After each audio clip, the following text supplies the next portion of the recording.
This Monero Matteo video is sponsored by Cake Wallet. Safely store, send, receive, and trade your Monero on Cake Wallet on Android and iOS.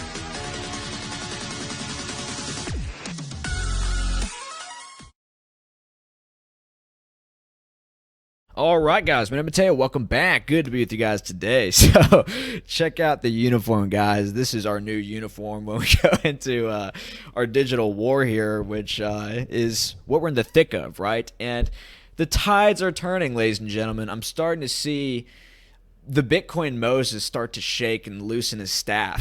And I feel like their hands are weakening. The HODL hands are starting to frail a little bit.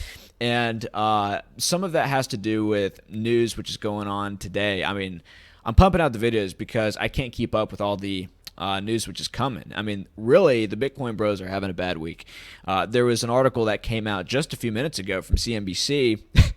And you know how the Bitcoin bros have been saying for like a decade that, Bitcoin's going to end all wars. You can't finance wars with Bitcoin. They can't take your money, blah, blah, blah, which is just totally ridiculous. But the Ukrainian military is now being funded with Bitcoin to fight the Russians. So the whole fix the money, fix the world. We're going to end all wars. We're going to have world peace. Jack Dorsey said we'd have world peace. Michael Saylor's over there, ASAP Spurgeon. He's just like, yeah, it's a moral imperative, guys, that we buy Bitcoin. Guys, it's literally money. It could do a lot for humanity, there's no doubt.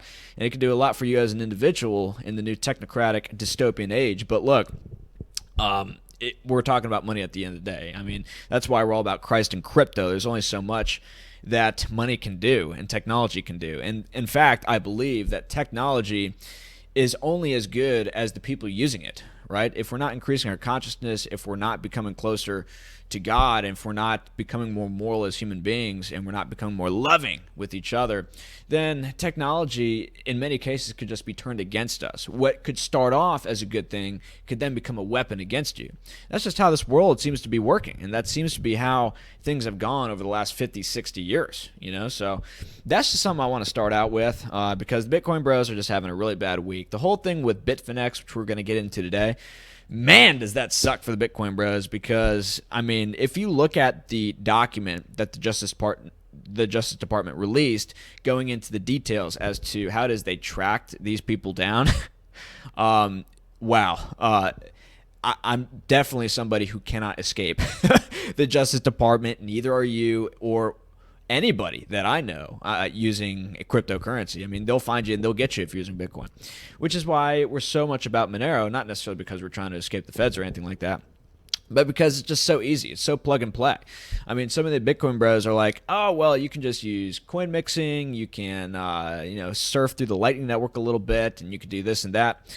Dude, maybe they have the time to look into how to do all that stuff. But as for me, a working man, probably as for a lot of you who go to work every day and maybe have families, we don't have time for this crap. Dude, I just want to buy something that works, that's already private, which, as you'll see in the Justice Department little memo thing that they released, they can track the Monero.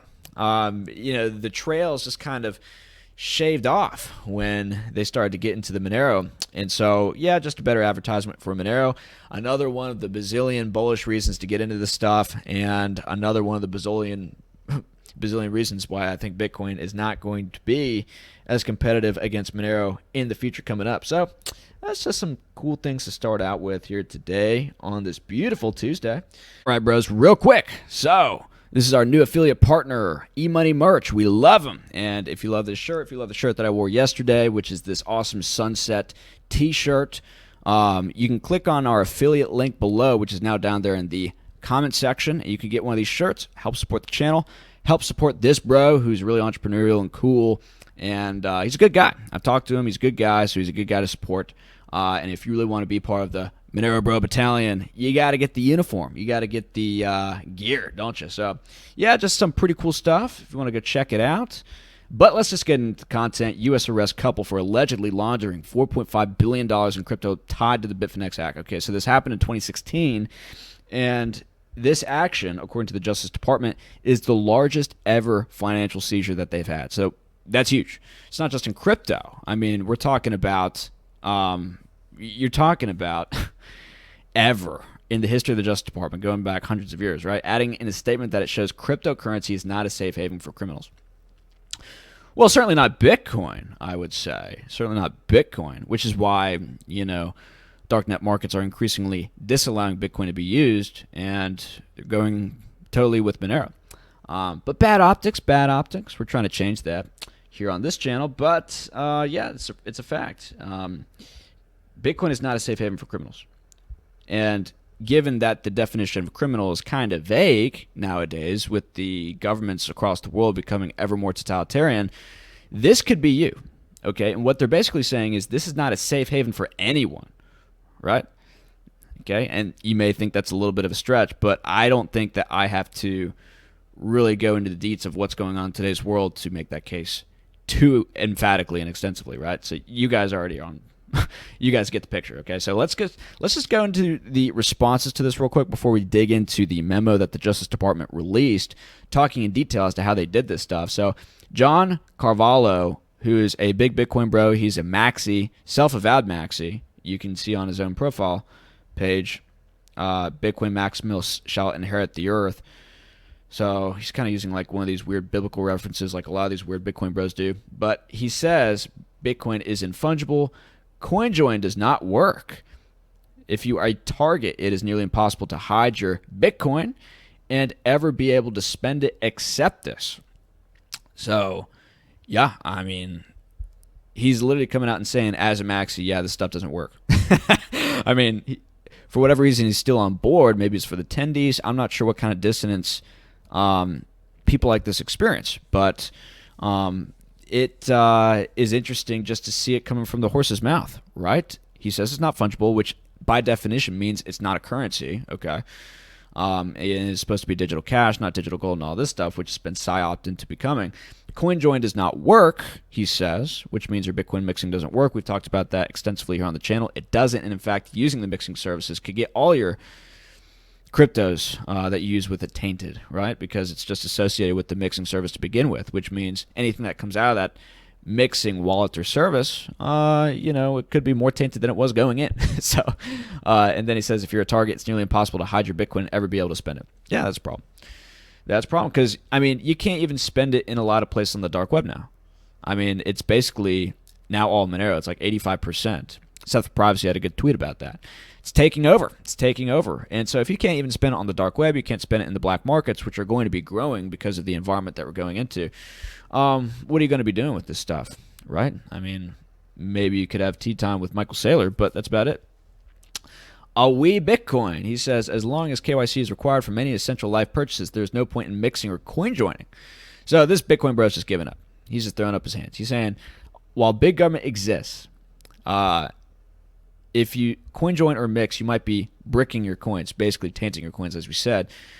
And he says, while big government exists, I kind of get the impression that he thinks while big government, like this is a short-term phenomenon. I'd like to get your guys' thoughts. Do you guys think that government is going to get bigger, or do you think it's going to get smaller? There are different theories on this. I personally think it's going to get bigger for reasons which are totally unrelated necessarily to finance. I think it's a spiritual thing. And also it's, when people feel insecure, they go to people who have guns. Who has the guns? The government. And so they're going to rally to make the government bigger and have more power to protect them. But they don't understand that that is going to invariably be turned back on them. And this is, again, playing into what we talked about earlier in our conversation, which is that because people are not wanting to spiritually grow and become better people and fight the demons in their own lives, and they think that there is some external tool which could fix this moral decay which is causing the collapse of Western civilization, they're going to cling to Bitcoin. They're going to cling to the government. They're going to cling to this and that outside of themselves, outside of the realm of any kind of moral imperative, which is truly the most difficult route, but the right route that really turns things around. That's why I think big government is going to go. That's why we have big coin. That's why we have all these things kind of popping up, right? So that's just a side take. Look at the $300,000 Bitcoin loan, he says. BlockFi called in because a guy bought mixed coin off BISC, and we talked about that yesterday. So yeah, I mean, this is becoming a more prominent issue, I think, in the minds of a lot of people in crypto. And privacy is becoming ever more important, and that's one of the reasons why Facebook stock declined significantly. And that's why a lot of people stopped using WhatsApp and went to Signal. People do care about privacy, I think, more than people want to give the average person credit for. I think people naturally want privacy. It's just they don't really know how to get it. And the Monero Bro perspective is, oh, when people realize they need privacy or want privacy, then they're going to go to Monero. But a lot of people just don't know about Monero. And they don't know about the problems with Bitcoin, which is why it's important to educate people on this stuff and be proactive. Or as one person said in the comment section, broactive. Right? We got to be proactive, bro. So let's move on. Just some takes to start off with. And this was a good thread by Monero Bro Zenu. Go give him a follow. Oh, I'm not even following you. Here, there you go. Today, the federal government announced that the 2016 Bitfinex hackers were caught, $3.6 billion worth of Bitcoin seized. The court report released is a fascinating summary of poor operational security and one of the most impressive endorsements of Monero's obfuscated blockchain to date. And we'll read the report here in a sec, but he says in summary, the suspects made many errors over the course of several years. They applied for different crypto exchanges with the same IP address. No, that's not good. VPNs are key, and the same Indian-based email service. Feds were eventually able to decrypt a cloud storage owned by the suspects. So a lot of people have questions about that, right? I mean, you got $4 billion in Bitcoin, and you have it in a cloud server? It's sort of like as unbelievable as those stories that we read last year where the Ruski hackers, of which this is also a Ruski hacker, they're always Russians. Why are they always Russians? They had hacked like meat processing plants. They had hacked the Colonial Pipeline, you may recall, and they requested Bitcoin. And when they had received those bitcoins were sent to also like cloud servers or wallets that they didn't even have access to totally themselves. They were like custodial wallets. And so it just makes you think, like, how are these people so smart to the point where they could pull something like this off? But they're so stupid. Like, if I was this guy, what would have I done? I would have hired somebody to do Bitcoin and Monero atomic swaps, right? But I don't know. Maybe he already had the feds on his tail. I don't know. Let me know what you guys think in the comments section. If you were this Bitcoin bro who had $4 billion of Bitcoin, how would you get this off safely? I'm curious what you guys think. But yeah, it's just kind of crazy. Put it on a cloud storage system. Like, everybody knows that's not really secure, right? The cloud storage had keys for over 2,000 Bitcoin addresses and a spreadsheet containing information related to crypto exchanges that they had signed up for. The feds then worked backward and followed the flow of all the Bitcoin transactions. Agents were able to see that following the Bitfinex hack, the suspects had employed several techniques to launder the Bitcoin. This involved moving the Bitcoin through darknet markets and splitting the Bitcoin into smaller amounts. They also, in some cases, used Monero. And he says, see attached, it is one of the images presented in the report. It shows the full transaction graphs of Bitcoin from the original hack. Notice how no Monero is traced. The presumed Monero withdrawn from these exchanges avoids any chain analytic software. So I'll give you guys a look at this picture so you can kind of see. So you see down here to the right, you just see like Monero. It's just by itself. It's just like in its own bubble. There's no arrows going to it. It's just an arrow coming from it. Same thing with the Moneros up here. So yeah, that's something to note. In fact, the report even shows that there were 2 accounts that were entirely funded with Monero. The report has no idea or trace as to where the Monero had originally come from. So that's pretty interesting stuff. As the cryptocurrency market matures, this is his conclusion, the demand for privacy will skyrocket. Yeah, that's our belief. We believe, like Trade Ogre, if you've ever been to that website, which you should if you follow this channel, it's like that entire space is just going to go freaking nuclear at some point. I'm telling you. Hopefully Trade Ogre's still around. I'm surprised it hasn't been like seized by the FBI or something. But not that they're doing anything illegal, I don't think. But yeah, I mean, the demand for privacy coins are going to go nuclear. And I have seen some of y'all's comments in the comment section. I've also seen some emails come through to my inbox of people who are like, yeah, this stuff's going to be hard to get in the future. They're probably going to ban it. They're going to do this and that. They're going to kick it off all the exchanges. Well, even more reason to get it now. Right? And I think there's going to be sort of like a watershed moment, like a pressure breaks moment, where people who have a lot of like non-KYC Bitcoin, they're going to want to get their Bitcoin into Monero as fast as possible. Like, it's going to be a panic because the capacities of these data analytical companies to trace and track everything that's going on the blockchain and figure out with these honeypot things that we've been talking about, where they get control of websites or they work with websites to see, who's coming to those websites to check on their transactions from their addresses, things like that. Like, their capacities are expanding at like an exponential rate, while Bitcoin privacy is stagnant, which it's not that private at all, really. And so they're figuring out more and more about this blockchain, and you're going to be like walled in. And if you want to get your funds safely into a private crypto, you're going to want to go into Monero. But there's also a pressure coming from another angle, which is that Monero bros are waking up to this too. And the amount of people in Monero, I think, who want to get exposure to Bitcoin when this kind of stuff is really picking up in consciousness, you're losing demand. You're losing demand. And people in Monero are going to increasingly less and less want Bitcoin, especially because the value proposition, as far as I understood for Bitcoin at first, was, well, you can loan it out, you could use it as collateral. If you wanted to get a loan, you could get yield from it, blah, blah, blah, right? But the thing is, if your Bitcoin can be conscripted because it's tainted, and you as a Monero bro have to take a risk in an atomic swap transaction and hope that that Bitcoin hasn't been tainted by anything, and I mean, that's a huge risk that maybe you just at some point don't want to take. And as the Monero ecosystem continues to develop with Havana, with our own, ecosystem, that you got the secret network that people are getting yield on, although I haven't really looked into that too much. Private DeFi is growing and everything like this. Like, the demand on the Monero side and on the privacy coin side for surveillance coins like Bitcoin is shrinking, which means you as a Bitcoin bro are like losing time to really get out of this stuff in a way where you don't have to go through KYC channels, right? Where you have to go through a centralized exchange, you have to get cash first and then go into Monero, or you have to go on something like Cake Wallet, which isn't too bad. But if you've got tainted Bitcoin, or you think you have tainted Bitcoin, I don't know if Cake Wallet's going to take it. I don't know about Cake Wallet in that particular instance. Sponsor the channel, we love Cake Wallet, but you guys see what I'm saying, right? As this stuff becomes a bigger issue, and it will, trust me, there's going to be a flood into Monero. There's going to be a flood into the private cryptos. And as more people like me join the fray, which there are, I'm seeing more people come to Monero all the time. I hope Kevin comes back soon. I miss Kevin Watt. If you guys miss Kevin Watt, leave a comment. You miss Kevin. I miss Kevin. I wonder what he's up to. Actually, I think I know what he's up to. He's up to big things. He's doing some coding on some pretty important things, which I hope he's coming out soon with. So yeah, there's that.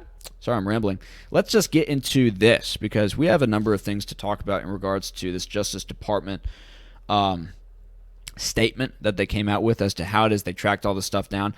Obviously, we're not going to go through all of this because they go into detail, and I did read this entire thing. It's spooky, guys. It's spooky, spooky, spooky stuff.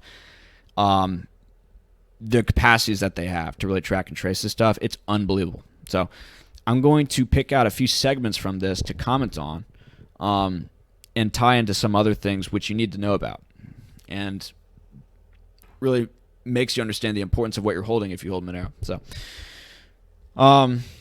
let's just go to section 5 real quick. I'm going to zoom in real quick just so I can get a better look. It says here, U.S. authorities traced the stolen funds on the Bitcoin blockchain.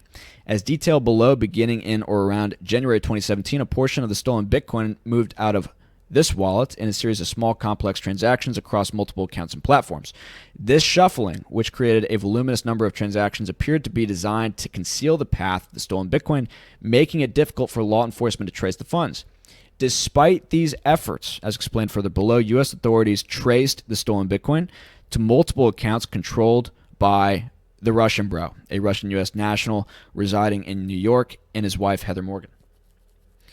So, despite this Russian hacker's attempts to obfuscate the path of the Bitcoin and to clean it up, law enforcement was able to still trace the funds. So that's something to note. And let's move to point number 7 here. During the investigation, special agents traced the stolen funds as follows. First, to this wallet, an unhosted wallet containing over 2,000 Bitcoin addresses and the private keys. Second, to accounts at the darknet market Alphabay. So this is interesting, right? I wanted to comment on this in particular because Alphabay, and we commented on this many months ago, but they are making a comeback, as far as I'm aware is still the case. Maybe this isn't the case anymore. I haven't heard an update on this, but they're making a comeback and they're only allowing Monero to be used on their platform. They actually put out a memo and they said, you can't use Bitcoin because it's too much of an operational security risk to use. So this kind of stuff is going to get harder for people in Bitcoin because it's going to be increasingly Monero. And Seth for Privacy, he's got a data chart here, and he says Monero is rapidly gaining in acceptance with merchants, batting well above its market cap weight, and has taken almost total dominance on darknet marketplaces up to 84% in 2021, and becoming basically the only option. So, yeah, that's something to note, isn't it? That's something to absolutely note. And the darknet was where Bitcoin got its start, right? And now that it's not being accepted on the darknet, but it's increasingly Monero, what does that mean? What does that mean? I'll leave it up to you guys to sort of ponder that. So moving to number 8.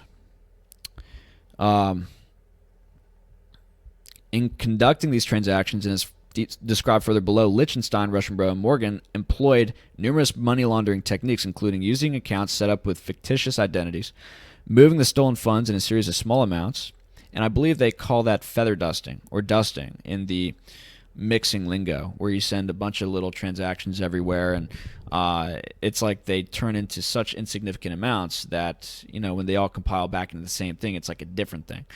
I hope that made sense, but I mean, just imagine how much that costs if you're using Bitcoin. I mean, it's not going to be a problem for these guys because they've got billions of dollars of it, but if you're trying to be private and you have to send a Bitcoin transaction, which has much higher fees than Monero, certainly, in order to do this, and you've got to do that multiple times, well, that's going to be costly. And why take on that cost when you could just use Monero, where the transaction costs are literally in the pennies, and it's automatically private by default, right? So something to consider: totaling thousands of transactions as opposed to moving the funds all at once or in larger chunks. Utilizing computer programs to automate transactions, a laundering technique that allows for many transactions to take place in a short period of time. Number 4, layering the stolen funds by depositing them into accounts at a variety of VCEs in darknet markets, and then withdrawing the funds, which obfuscates the trail of the transaction history by breaking up the fund flow. Number 5, converting the Bitcoin to other forms of virtual currency, including anonymity-enhanced virtual currency, in a practice known as chain hopping, and using US-based business accounts to legitimize the activity. Let me just make sure I'm still recording here. Okay, cool. And it talks about those cryptos being Monero elsewhere down here. Let's see if there's something else I wanted to comment on here. No, not really. It's just describing the definitions of things. But this chain hopping stuff, I think that this is going to be important going into the future. And what chains are people going to be hopping to most of the time? It's going to be Monero, right? It's the most trusted private crypto. So people are going to use that as sort of like a way to clean out their Bitcoin. But again, that goes back to our other conversation. Do you want to be at the receiving end of that dirt? Because it's not like a coin join where it's like you throw it in there and it's like a machine that cleans up your coins, right? And then you get it back. It's like you're giving your Bitcoin to another person who may have to, unfortunately, deal with the consequences of having tainted Bitcoin that you didn't want to deal with the consequences of, which is why you got Monero in the first place. And then that person's going to want to atomically swap back into Monero. Oh, I don't want this crap. And then it's just like a game of musical chairs, right? And so, again, it's like, you know, how long will this actually go on for? And what will be the premiums to get that privacy with Monero Bros becoming ever more skeptical of public blockchain cryptos like Bitcoin? Right? So moving on, let's go to footnote 23. You could take a look at all these graphs and all the details regarding the hunt for these guys, but I just want to get to some details that are relevant. So I believe I'm looking for footnote number 23. Okay, so they talked about how they use Bitcoin ATMs up here. And just as a note, I think that this event and other events like these are going to form the basis for more regulation. I think that's obvious. And it's interesting that it's happening now at a time when Biden was out last week. We made a video on this, saying that more crypto regulation is going to be coming. And we know that a crypto crackdown is going to be coming globally because of the rollout of the CBDCs worldwide. So that's something to note. And interestingly enough, MasterCard is working on all those CBDC projects, or at least a lot of them. And MasterCard is invested in the digital currency group, which is invested in the Lightning Network, which a lot of people see as a solution to Bitcoin. So, still trust Monero more than anything else. But check it out. Bitcoin automated teller machines, also called BTMs, convertible virtual currency kiosks or crypto ATMs, are ATM-like devices or electronic terminals that allow users to exchange cash and virtual currency. Bitcoin ATMs are types of virtual centralized exchanges. I believe that's what that means, VCEs, and are regulated by FinCEN. So if you've got stuff like this happening, and you have these bad actors using these ATMs to try to, launder their money, okay, well, that could have implications, because we see one of the companies that the digital currency group is invested in is CoinMe. So CoinMe, you've probably seen this at your local Walmart or at your local grocery store. Like, you go to one of these change machines that you put your change into that gives you cash. It's got like a little Bitcoin logo on there. They are working with CoinMe. CoinMe is the biggest crypto ATM company out there, as far as I'm concerned. The nation's largest cryptocurrency cash network, they say. So yeah, they're taking over. Yeah, Coinstar, that's what I was thinking of. They're linked up with Coinstar. You guys probably see those in your local hood. But check this out. This is something that we found and we talked about in our Monero ATM video, because Monero ATMs are growing as well. And I told you guys to be careful because of what we're about to talk about here briefly. Biometric data. And this is segment number 5, or section 5 of this legal document or disclosure that they have in their terms of service. They say 5.1, consent to the collection, storage, use, and transmission of biometric data in connection with the creation of your CoinMe account or use of certain services. CoinMe is, or its subcontractor, whoever that is, and you may hereby authorize them to collect, store, use, and transmit biometric data from you or about you solely for identity verification and fraud prevention purposes. Now, fraud prevention purposes, we've seen this pop up so many times in the justification for AOPP being integrated into wallets, or watchtower nodes on the Lightning Network. Anything that gives the government more insight into what's going on the blockchain is going to be for fraud prevention purposes, quote unquote, and identity verification. So that is something to note, and we could see this coming, guys. We could see biometrics really starting to get a foothold in our society now. The IRS, and this is my own industry that I work in, we actually got emails about this. This is real. The IRS plans to scan your face so that you can get access to your tax returns online. Starting this summer, you'll need to provide a video of your face to access the agency's website. It's a major expansion of the use of facial recognition software by the government. Okay. So piece these things together, guys. Millions of Americans will soon have to scan their faces to access their Internal Revenue Service tax accounts, one of the government's biggest expansions of facial recognition software into people's everyday lives. So everyone pays taxes.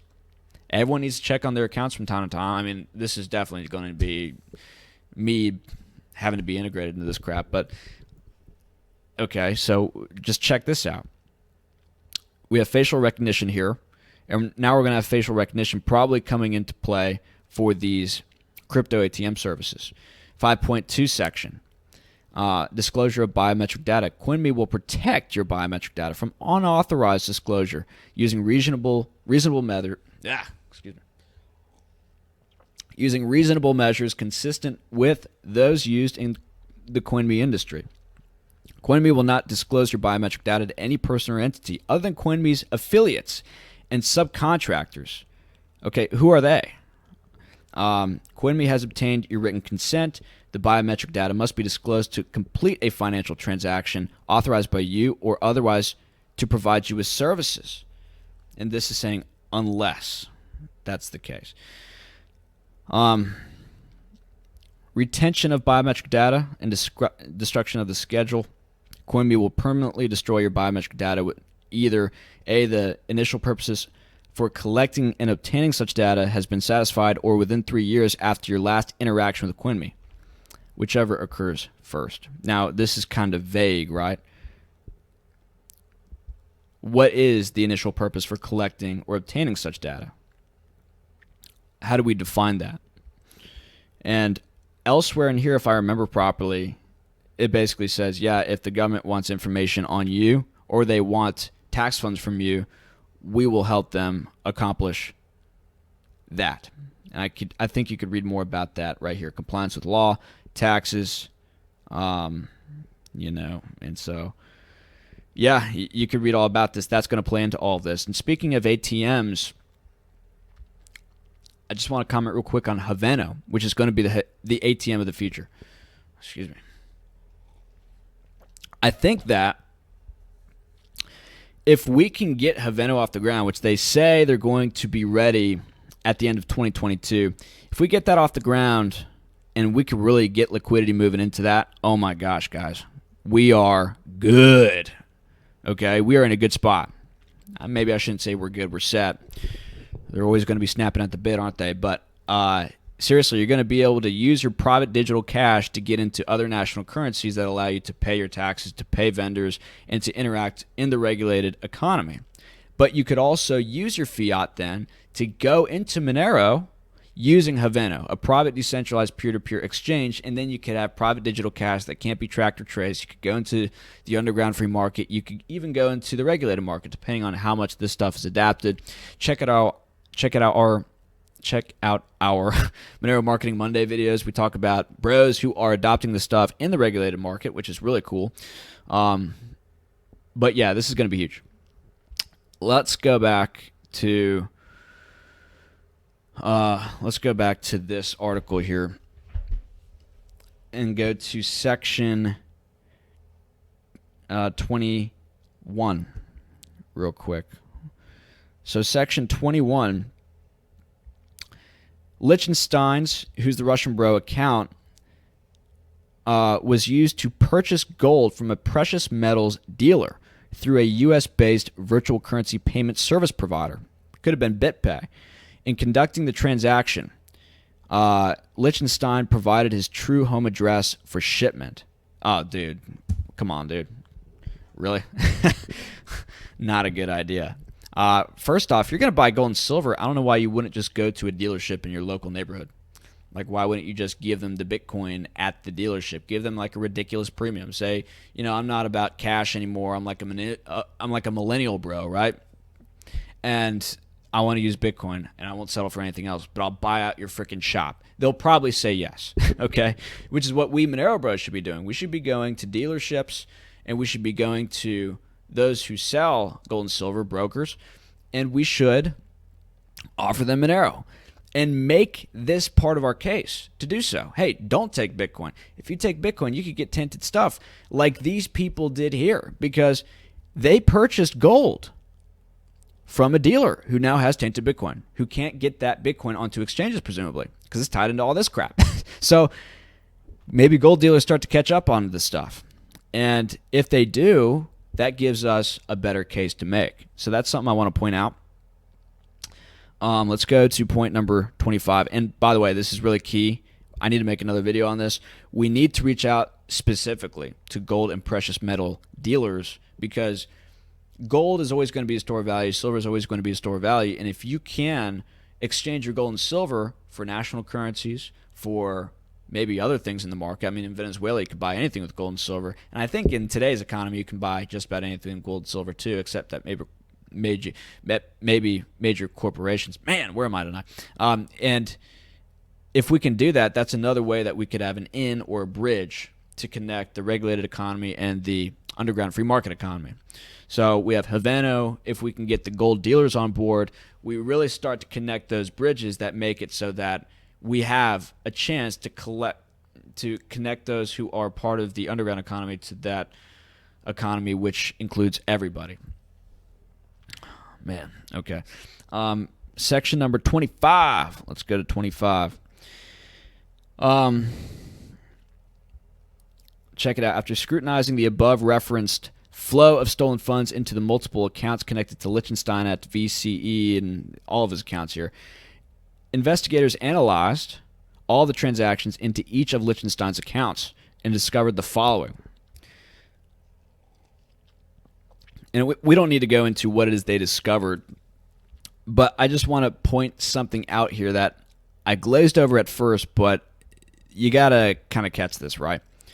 They were able to look at this publicly available information on the Bitcoin blockchain.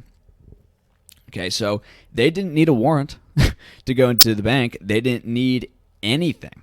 They didn't need to get into any law enforcement agencies to ask if they could get access to this information. No, it's already there for everyone to see.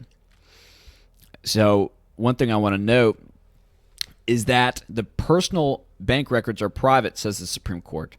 And they said this in a ruling back in 2007. So literally your bank is more private than Bitcoin. And if you're going to be like a criminal, shoot, I don't know why you just don't use fiat over Bitcoin, which is so ironic because Bitcoin started out as being like the anonymous cryptocurrency, which is used by all the criminals on the dark web. Now it's like, okay, well, I'm just going to use cash.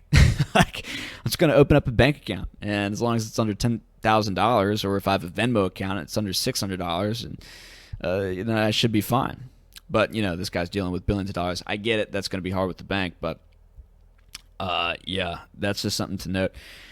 And then let's go to Section 38. We're going to skip all the way down here. In sum, Morgan and Liechtenstein each advised this one exchange that the source of the Bitcoin deposited into their accounts came from their own investments before 2015.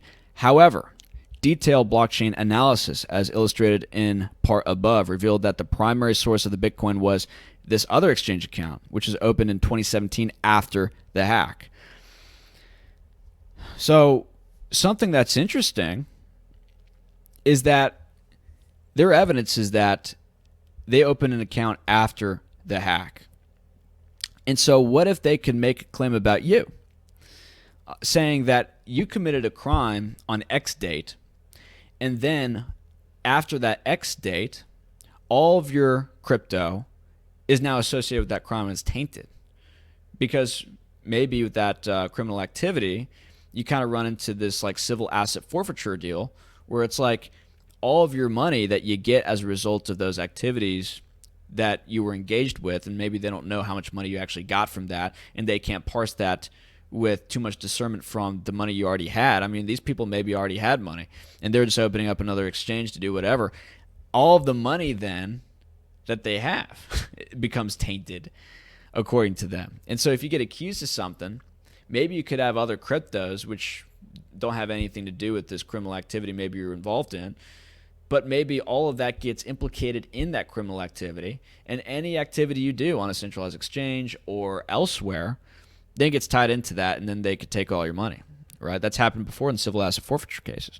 So I hope that point made sense. It's a little bit more of a nuanced one, but 39 records obtained from other exchanges and traditional financial institutions revealed that Morgan and Liechtenstein made other deceptive statements and blah, blah, blah. So, and I think I just want to end on this unbelievable statement. And I've seen the videos going around talking about how degenerate these people are, and they're dancing, and they've got like bottles here, and they're wearing like all these weird clothes and stuff. But what's the most despicable thing about this entire report, aside from the crazy capacities of the blockchain analytical companies working on this stuff, is the fact that these people who are worth $4.5 billion and are jet setting and are doing other crazy things, like in one of their bank accounts, it was shown that they had received $11,000 from the government in association with the PPP program, the Paycheck Protection Program. So they committed fraud on a scale that made it so that them getting busted was the largest financial bust ever in the history of the Justice Department. And yet, despite their billions of dollars in crypto, they wanted to defraud the government another $11,000. That's how sick these people are. And by the way, I worked in payroll when all this stuff was going down with the crisis and the COVID and everything. Like people needed this money, dude. Like, you guys may recall, if you were a small business owner, that like the funds dried up super quick during the first round of the PPP loans. And we had trouble getting these loans for our people. And it was like a all hands on deck type deal. And the fact that people like this were taking out these loans is so gross. So gross. So, yeah. I hope they get what they deserve. I hope they get what they deserve. So, I'm not usually on the side of the government, but, I'm kind of like, yeah, justice has to be done here. Justice does have to be done here. A lot of people were hurt. And yeah, but let's take this also as a learning lesson, right? That if you are a hacker, you want to steal Monero instead, right? You don't want to steal Bitcoin. That's hard to get away with, as has been evidenced over the last couple of years with the whole, meatpacking thing, the Colonial Pipeline. Now this, dude, I mean, if you're committing crime with Bitcoin, they can get you, and they're gonna get you, it seems. So that's it, man. That's it. Evidently, yeah, you want to use Monero.